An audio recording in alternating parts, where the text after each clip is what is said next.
everybody, it's Christine Ernst, the Fat Ass Cancer Bitch, coming to you from the Cozy Writing Cottage here in Sandwich, Massachusetts on Cape Cod. It is Saturday, November 16th. It's a gorgeous day out today. I still haven't listened to the news. What's seeping through is horrifying. But I have a show tonight out in Wellfleet with Candy Hammond at Wellfleet Press Hall, 7 o'clock. We're going to have just a fun conversation. We'll read a little, we'll talk a little, we'll take questions. There's going to be a bingo game and a prize. It will be entertaining. And it's my mother's birthday in 2 days. She turns 89 on Monday. We're going to have a nice supper up at her house with my brother and all the kids tomorrow. And then on Monday at our house, we will have her traditional birthday dinner of oysters and hot dogs and brown bread in a can. There is no finer meal than that. But today I want to talk about how I drive Julia to school twice a week or so. It's so we can have some mom-daughter time together. She plugs in her music. I am learning a lot about many young women who sing sad ballads. Olive Klug, Imogene Heap, and others. And we talk about stuff. Her music, school, hair product, colleges, driver's ed, our cats. We go up the back way to Hyannis, down Race Lane. If we leave before 7:37, we manage to avoid getting stuck behind the school buses. We have it down to a science. Down Oak Street, winding our way out to 132, we have watched the old Cape Codder Hotel become weirdly a Margaritaville in the past few months. We now worry about all those dumb palm trees they planted along the perimeter with winter coming. We've seen the Whole Foods move up the road from the old Borders bookstore to its new big location in the old Feline's basement. We passed the same woman in her black uniform with her black patent leather tote, waiting for the B-bus in front of CVS at the Rotary. Just after that, there is a building going up in the Job Lot Plaza, across from Staples, really right up close to the road.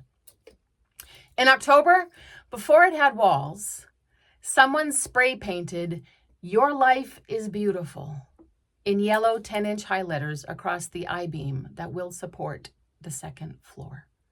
At eye level each day as I drove by. It delighted me. Was it a worker playing an ironic prank? A poet who broke into the construction site? Imagine them in a hard hat climbing up there and tagging the beam. Did he plan it, decide ahead of time? Was it a message for someone in particular or a reminder to us all amid the blight? Such a gentle sentence, a gift to anyone driving by. Your life is beautiful. And he had to know that it was temporary, that it would be walled over, that it would disappear like a real-life Snapchat that disappears after all recipients view it. So maybe he counted on me seeing it, being a recipient, and knowing that it was there underneath.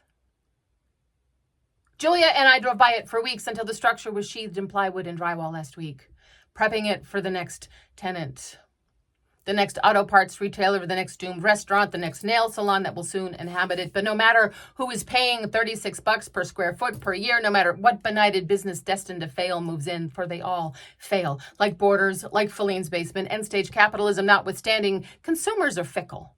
But all along, underneath, like a secret prayer, below the brick and rust and asphalt shingle and neon, will remain that message on that I-beam. Your life is beautiful. And I will know this secret every time I drive by. That's the Your Life is Beautiful building. Like the building itself is a kind of treasure chest, housing something precious, a reliquary. An Ark of the Covenant for our times. The Holy Grail of Hyannis. It will make me look at other ugly structures and imagine a sweet prayer and invaluable treasure underneath.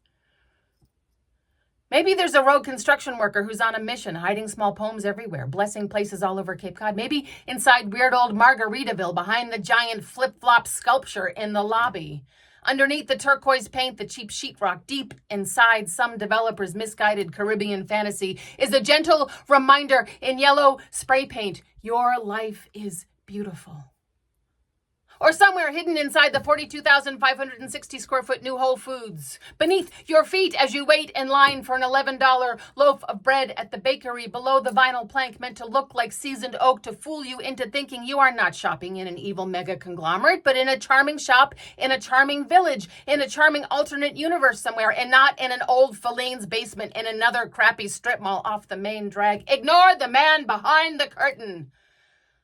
Because right there beneath your feet and all the layers of subterfuge and made-up meaningfulness, right there painted on the subfloor, not even 2 inches from the sole of your shoe, is a message for you, yellow, in a stranger's sloppy handwriting.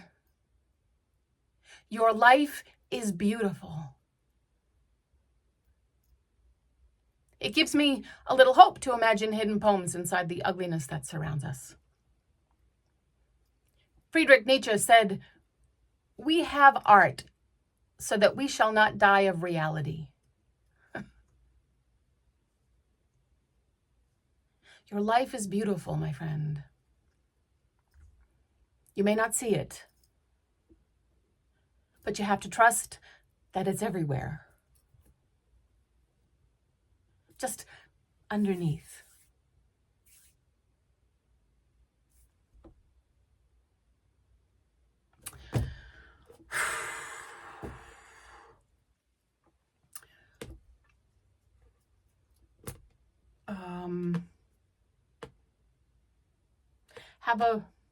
Have a beautiful weekend, a lovely week.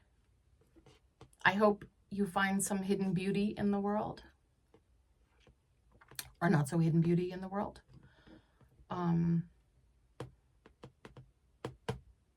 Happy birthday to my mom. Stay strong, my friends. You are beloved. Come as you are. I should go spray paint that on some construction site. Come as you are. You are beloved. Thank you for tuning in to number 102. I'll see you next week.